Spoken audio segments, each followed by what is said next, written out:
About to do it right now, and then I'll come to you. I don't know how. Oh yeah, I'm streaming. Sorry.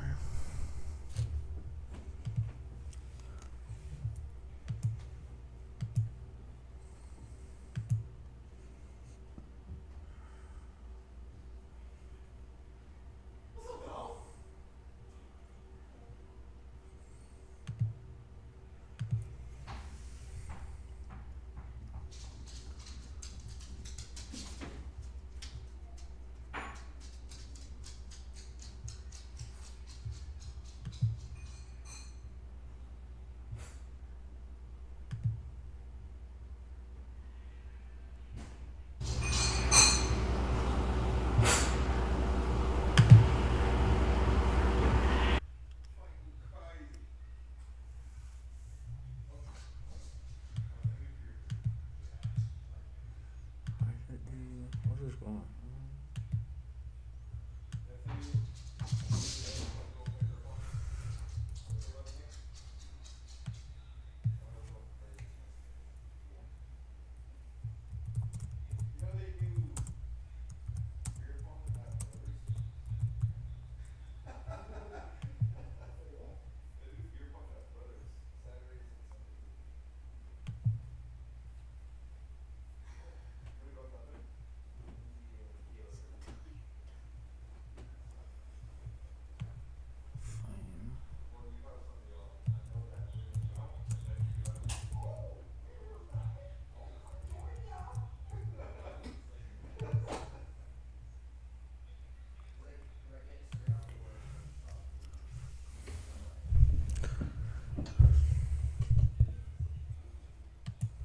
Golden State Media Concepts Fantasy Football Podcast is your one-stop shop for fantasy football news and advice. Can't decide on who to draft on the first round? Going gaga on how to line up your team. Got you covered. Traditional leagues, Dynasty League, PPR League, IDP League, even Daily Fantasy Football League. Join us as we break down all the questions of fantasy football. It's the Golden State Media Concepts Fantasy Football Podcast.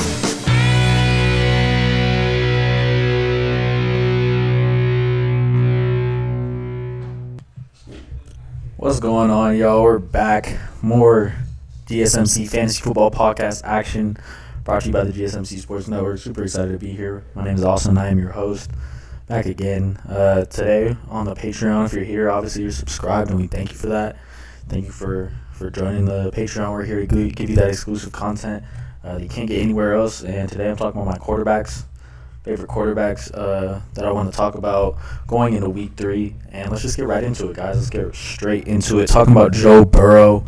Joe Burrow had a better game in week 3, just a little bit better. Still not the fantasy performance that we were looking for by any means at all, but his stat line, he went 26 for 49, 259 yards, and 1 pick, no touchdowns.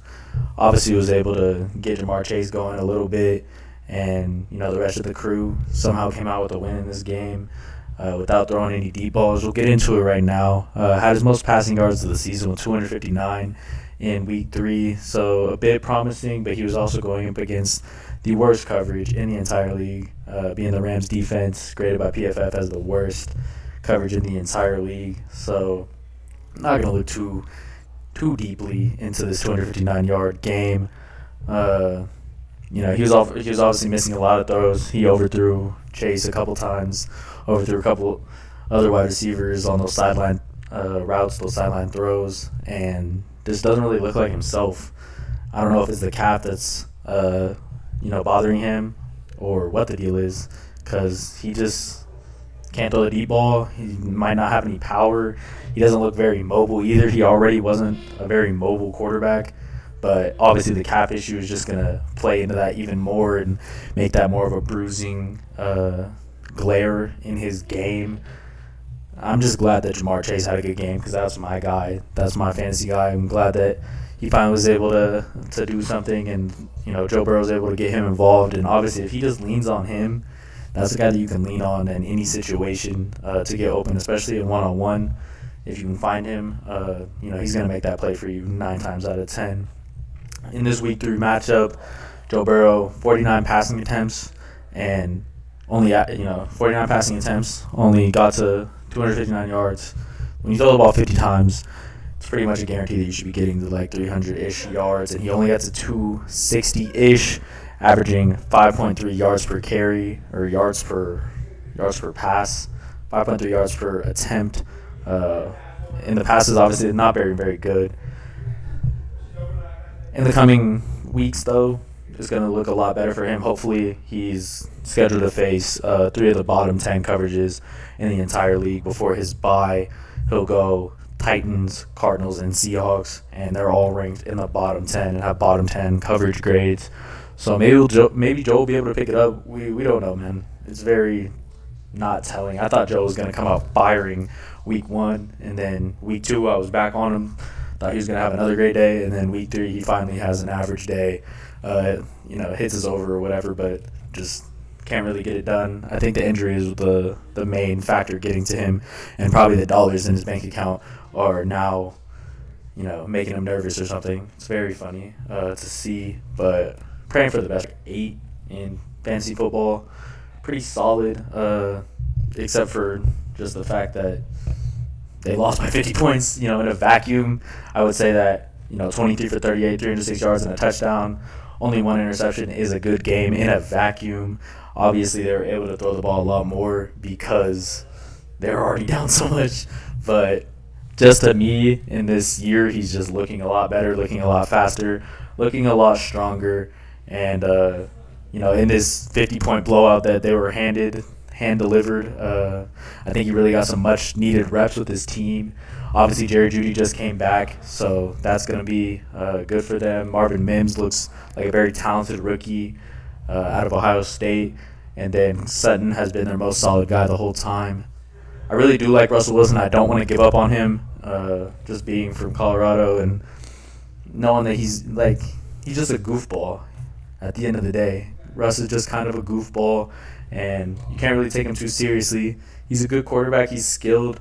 And if he has the right weapons around him and the right line and all that stuff, he's the type of quarterback that can get the job done and can win a Super Bowl, which he's already shown us before. Just want to highlight Marvin Mims one more time because that dude is very, very good, and I think he has a bright future in the NFL for sure.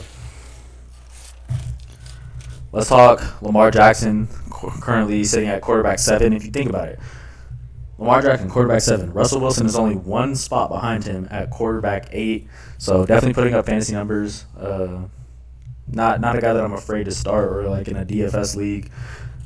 Probably going to be down, just like how we talk about with C.J. Stroud, that type of guy where their team just loses a lot. So that means more volume for quarterback. This guy, his team should probably be winning more games in Lamar Jackson, but only one difference between quarterback 7, Lamar Jackson, and quarterback 8, Russell Wilson. But Lamar, pretty good week in Week 3, 22 for 31, 202 yards in the air, and then added in 14 carries for 101 yards and 2 touchdowns. Totaled up to 28.18 fantasy points, which is going to get it done in most weeks for all fantasy managers. Couldn't get it done in the win category because obviously they lost to the Colts right at the end. Colts and Gardner Minshew in overtime. Kind of a heartbreaker there. I think they win that game most of the time, but this was just not one of those times. Like how he's been playing all season, though. Talking about Lamar, and he went 24 for 33, 237 yards and 2 touchdowns through the air in Week 2. Added in 12 carries for 54 yards. I love the fact that he's getting those 10-plus carry games. He's just going to have more chances to do more things with the ball, and he's the most dangerous running. He's not, he's still good at passing. People like to say that Lamar Jackson's, a running back like Justin Fields or something. There's levels to this stuff, man. There's absolutely levels, and Lamar is at the actual quarterback level. Justin Fields is down a couple, at least 2 or 3 levels when it pertains to quarterback play. And Lamar is showing that he passed for 200-plus yards in his last 2 games, and is just taking over with the feet when he needs to. He's also the best closer in football. If y'all didn't know, he's definitely the ball in his hands, and they have the 3 timeouts to try to get the ball back. You know where the ball's going. The ball's going straight to Lamar Jackson, and that's just something I love to see, being a closer and, not being afraid of the moment to go after it and just, win for your team in that moment. That's why I love Lamar Jackson. Let's talk next about another impressive quarterback that went off in Week 3 in Kirk Cousins. Currently sitting at quarterback 2 in fantasy football, put up a calm, easy 25.68 fantasy points in his Week 3 matchup versus the Chargers. I think we all saw this coming. Came as a surprise to pretty much nobody from Kirk Cousins and this ridiculous Vikings offense that can't really run the ball but can pass with the best of them. Kirk has gone over 340 yards in all 3 weeks of football so far. Went 32 for 50, 367 yards and 3 touchdowns in Week 3. He's looking efficient enough, man. There's a lot of guys like Kirk Cousins out there. Kirk Cousins is not a one-of-one. I was talking about this earlier. Jimmy Garoppolo, handsome Kirk Cousins. Justin Herbert, athletic Kirk Cousins. Everybody's a Kirk Cousins, and Kirk Cousins is just the main Kirk Cousins, who is just like a standard quarterback, a standard solid quarterback that can pretty much make every throw that he needs to. If he has weapons, he's gonna actually do damage, and he's showing that right now that he has weapons and he has no problem sitting in the pocket and firing darts to these guys. I actually like that he's thrown 2 interceptions so far. Only 2 interceptions through 3 games, so not that bad. But I literally like it because he's taking chances down the field to look for his athletes, and that's what this Vikings team needs. They need a guy who's going to be aggressive, push the ball downfield, because they're not going to be getting the yards through the ground with Alexander Madison per se. He was doing a little bit of receiving too, so I didn't hate to see that. Just don't think he's the elite running back that they need in that offense, and obviously that's why they got Cam Akers and they traded for him. But 340 yards in the first 3 weeks. He's performing in 2 of the next 3 weeks. He plays against Carolina, and then he also plays against Chicago. So those defense should be absolute Swiss cheese for Justin Jefferson, Jordan Addison, T.J. Hawkinson, and obviously Kirk Cousins. Guys, when I come back, we're going to talk a little bit about tight ends. We're talking quarterbacks and tight ends because these are the guys that get forgotten in fantasy football. It's all about the running backs and wide receivers, so definitely come back.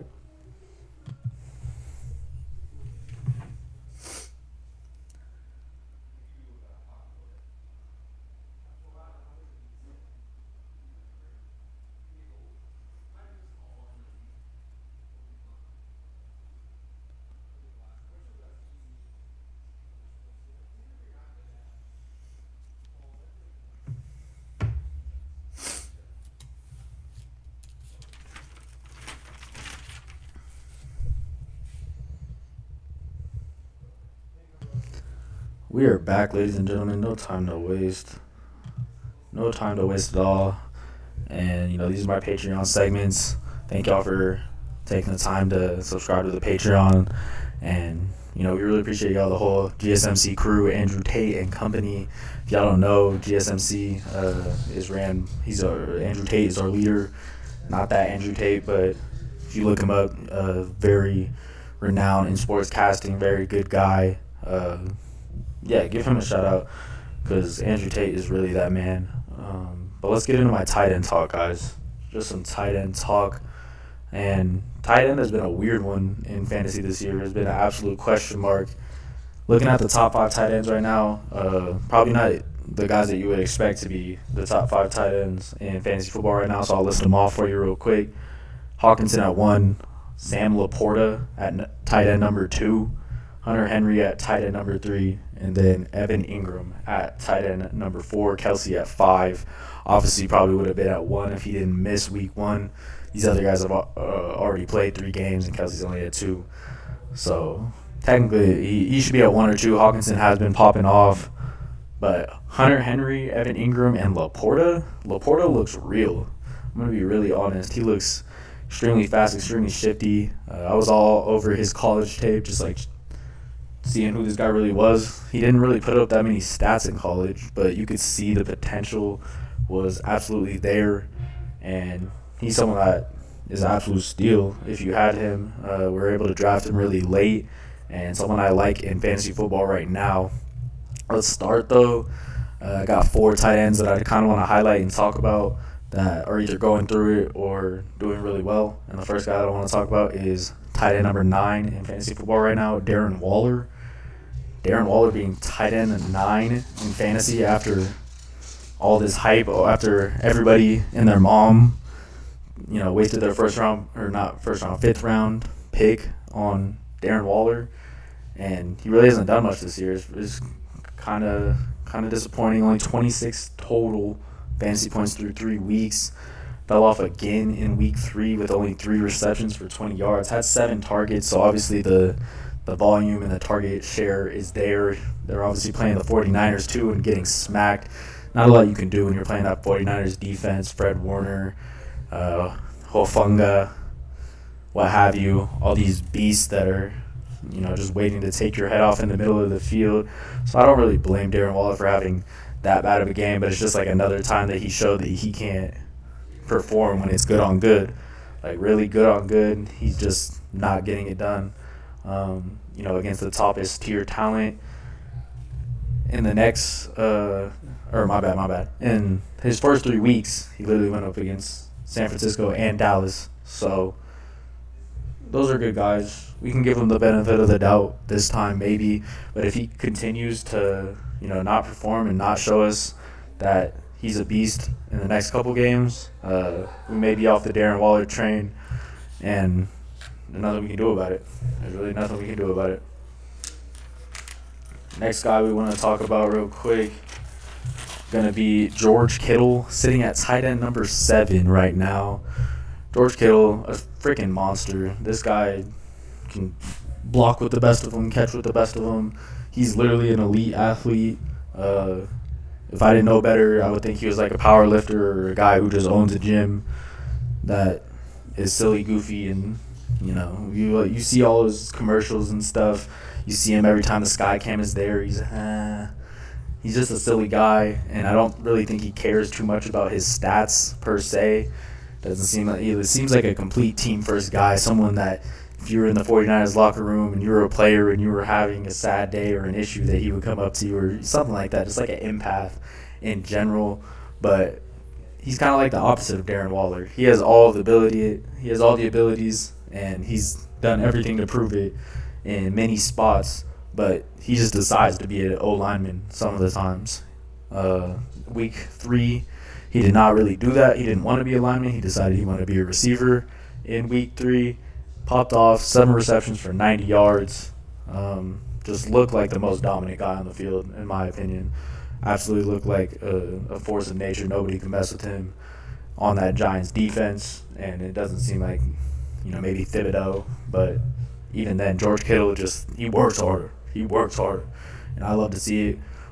Target-wise, he's getting some targets. He's getting some love in the offense from Brock Purdy. Week 1, 6 targets. Week 2, only 3 targets. Then in week 3, 9 targets. So he's a consistent hit or miss. He's someone I like to call a consistent hit or miss. You don't know, any day he'll be at 0, 15, 30.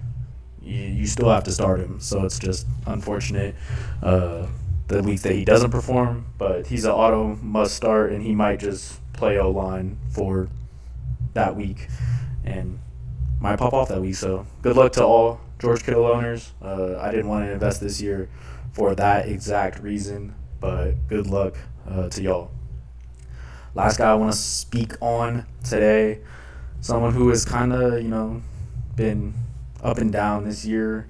And Mark Andrews only played 2 games, so 1 up game, 1 down game. It's very hard without the sample size. We don't have the sample size yet to know if these guys are going to have like a really good year, but we constantly got to speak on them and, just let y'all know the thoughts, all that stuff. Ranked low right now at tight end 12, but he's a top 3 talent at tight end in the entire league. Week 2 versus Cincinnati went 5 receptions for 45 yards and a touchdown.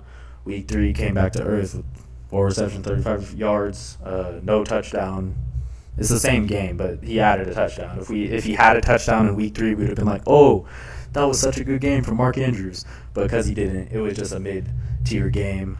He was also coming off the injury report coming into week 3 too, so that may have had a factor. But Lamar just decided in week 3 versus Indianapolis that he was just going to take over and he was going to try to win the game for them, and he really almost did.